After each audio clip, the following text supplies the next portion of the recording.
বাবা নামক বটগাছটা যদি আপনার মাথার উপরে না থাকে, তখনই বোঝা যায় বাবার অভাবটা কতটুকু কার জীবনে।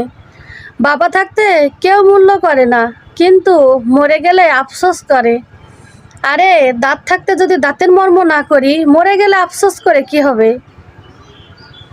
আমার বাবা 1.5 বছর হয় মারা গিয়েছে। এই ঈদ আসলে আমার বাবা আমাকে দিত, আমার হাজবেন্ডকে দিত, আমার মেয়েদেরকে দিত, কিন্তু এখন আর কেউ দেয় না। এই যে সামনে ঈদ না, অনেকেই তো অনেকের কাছ থেকে অনেক উপহার পায়,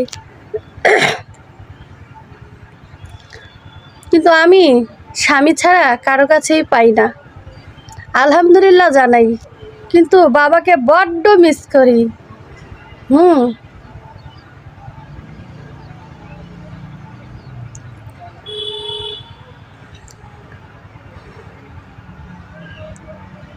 কি বলবো।